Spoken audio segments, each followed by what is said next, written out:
നമസ്കാരം. ജന്മഭൂമിയിലേക്ക് സ്വാഗതം. ഒരു നാടിനെ മുഴുവനായി കടക്കണിയിലേക്ക് തള്ളിവിട്ടിട്ട് ധനമന്ത്രി കഴിഞ്ഞ ദിവസം പെട്ടിയും കിടക്കയും എല്ലാം എടുത്ത് എങ്ങോട്ടേക്കോ അങ്ങ് ഒളിച്ചോടിയിരുന്നു. എൻ ബാലഗോപാലൻ രാജിവെക്കാൻ പോകുന്നു എന്ന വാർത്തകളാണ് പിന്നീട് നമ്മൾ കേട്ടതും. 3-4 മാസത്തെ ക്ഷേമ പെൻഷൻ ഉൾപ്പെടെ നൽകാനുള്ളപ്പോഴാണ് സർക്കാരിന്റെ ഇപ്പോഴൊരു പുതിയ ധൂർത്തുമായി എത്തിയിരിക്കുന്നത്. എന്താണെന്നല്ലേ, മുഖ്യന് സഞ്ചരിക്കാൻ സജ്ജമാക്കിയിരുന്ന ഹെലികോപ്റ്ററിന്റെ വാടക 3 മാസത്തെ വാടക ഇനത്തിൽ 2.40 കോടി വാടകയായി അനുവദിച്ചിരിക്കുകയാണ്. ഈ മാസം 22-നാണ് തുക അനുവദിച്ച് ഉത്തരവിറക്കിയത്. ട്രഷറി നിയന്ത്രണത്തിൽ ഇളവ് വരുത്തി അധിക ഫണ്ടായാണ് കെ.എൻ. ബാലഗോപാലൻ തുക അനുവദിച്ചത്. കേരളം അതീവ സാമ്പത്തിക പ്രതിസന്ധിയെ അഭിമുഖീകരിക്കുമ്പോഴാണ് ഇതെന്ന് നമ്മൾ ഓർക്കേണ്ടതുണ്ട്. ഹെലികോപ്റ്റർ അത്രയേറെ ഉപയോഗിക്കാത്ത സാഹചര്യത്തിൽ തീർത്തും ധൂർത്തായി മാറുകയാണ് ഈ ഒരു തുക.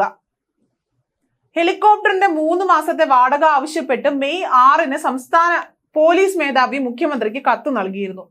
പണം അടിയന്തരമായി അനുവദിക്കാൻ മെയ് 15-ന് മുഖ്യമന്ത്രി കെ.എൻ. ബാലഗോപാലിന് നിർദ്ദേശം നൽകിയതിനെ തുടർന്നാണ് അധിക ഫണ്ട് അനുവദിച്ചിരിക്കുന്നത്. 80 ലക്ഷം രൂപയാണ് ഒരു മാസത്തെ ഹെലികോപ്റ്റർ വാടക. ചിപ്സൺ ഏവിയേഷൻ പ്രൈവറ്റ് ലിമിറ്റഡ് നിന്നാണ് മുഖ്യമന്ത്രിയുടെ ഹെലികോപ്റ്റർ വാടകയ്ക്കായി എടുത്തത്.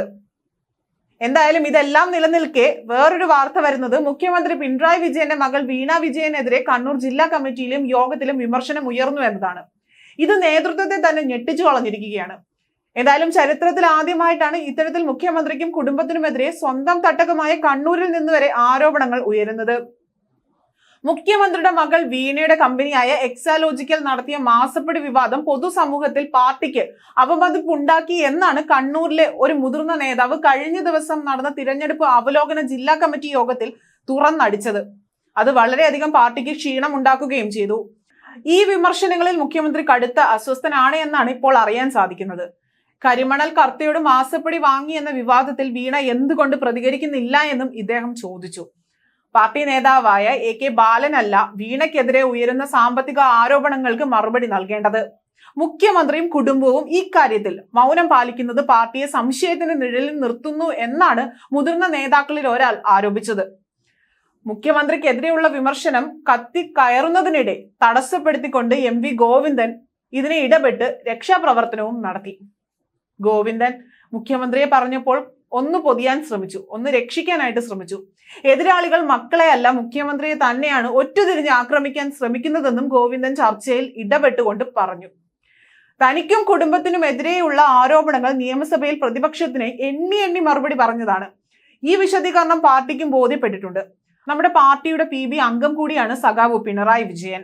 മുഖ്യമന്ത്രിയെ ഒറ്റുതിരിഞ്ഞ് ആക്രമിക്കുന്നതിനെതിരെയുള്ള പ്രതിരോധമാണ് കേന്ദ്ര കമ്മിറ്റി അംഗം എ.കെ. ബാലൻ നടത്തിയത്.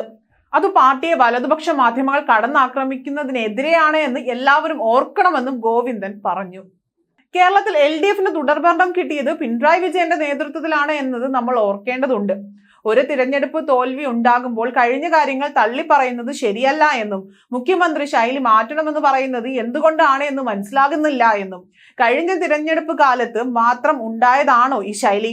ഓരോ വ്യക്തിക്കും പ്രത്യേകം ശൈലി ഉണ്ടാവുക സാധാരണമാണ് എന്നും അത് പെട്ടെന്ന് മാറ്റാൻ കഴിയില്ല, എന്നാൽ മാറ്റേണ്ടത് ചിലതുണ്ട്. പ്രവർത്തകരുടെ ആഗ്രഹത്തിനൊത്ത് ശൈലി മാറ്റാൻ താൻ തയ്യാറാകണമെന്നും എം.വി. ഗോവിന്ദൻ പറഞ്ഞു.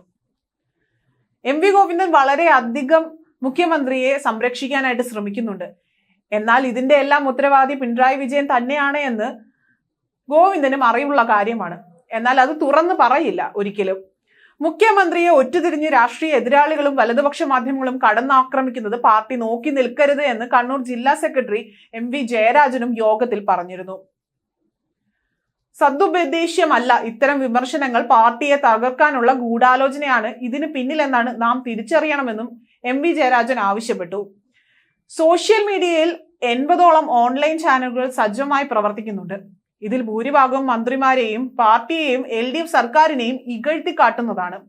ചില സോഷ്യൽ മീഡിയ ഗ്രൂപ്പുകളും തിരഞ്ഞെടുപ്പ് സമയത്ത് പാർട്ടിയെ പുറകിൽ നിന്നും കുത്തിയിട്ടുണ്ട്.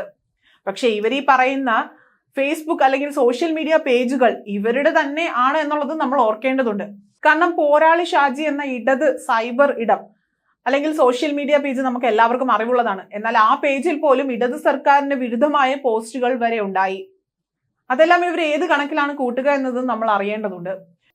സോഷ്യൽ മീഡിയയിൽ കൂടുതൽ ജാഗ്രതയോടെ ഇടപെടാനും പാർട്ടി നിലപാടുകൾ ഉയർത്തിപ്പിടിക്കുവാനും ഓരോരുത്തരും തയ്യാറാകണമെന്നും MV ജയരാജൻ ഇതോടൊപ്പം ആവശ്യപ്പെട്ടിരിക്കുകയാണ്. പയ്യന്നൂരിലെ ധനരാജ രക്തസാക്ഷി ഫണ്ടും പാർട്ടി ഓഫീസ് നിർമ്മാണ ഫണ്ടും കൈകാര്യം ചെയ്തതിൽ ഉയർന്നു വന്ന ആരോപണങ്ങൾ പാർട്ടിക്ക് തിരിച്ചടിയായി എന്ന് പയ്യന്നൂരിലെ ട്രസ്റ്റ് യൂണിയൻ നേതാവ് യോഗത്തിൽ ചൂണ്ടിക്കാട്ടി. ഇക്കാര്യത്തിൽ ജില്ലാ നേതൃത്വം സ്വീകരിച്ച നടപടികൾ പ്രവർത്തകർക്കും പാർട്ടി അനുഭാവികൾക്കും സ്വീകാര്യമായിട്ടില്ല. പാർട്ടി ഗ്രാമങ്ങളിൽ വോട്ട് ചോർന്നതിന് പിന്നിൽ വിവാദങ്ങൾ ഏറെ കാരണമായിട്ടുണ്ട്. LDF കൺവീനർ EP ജയരാജൻ തുടർച്ചയായി പാർട്ടിയെ പ്രതിസന്ധിയിലാക്കുന്നുവെന്ന വിമർശനവും ചില ജില്ലാ കമ്മിറ്റി അംഗങ്ങളും ഉന്നയിച്ചു. BJP നേതാവ് പ്രകാശ് ജാവേദ്കറുമായി കൂടിക്കാഴ്ച നടത്തിയെന്ന വെളിപ്പെടുത്തൽ പോളിംഗ് ദിവസം EP തുറന്നു പറഞ്ഞത് തിരിച്ചടിയായി എന്നും കടുത്ത ഭരണവിരുദ്ധ വികാരവും ക്ഷേമ പെൻഷൻ അടക്കമുള്ള ദുർബല വിഭാഗങ്ങൾക്കുള്ള ആനുകൂല്യങ്ങൾ മുടങ്ങിയതും ജനങ്ങളെ പാർട്ടിയിൽ നിന്നും അകറ്റിയിട്ടുണ്ട്. രണ്ടാം പിണറായി സർക്കാരിന്റെ പോലീസ് നയവും തിരിച്ചടിയായി എന്ന് ചില അംഗങ്ങൾ വിമർശിച്ചു.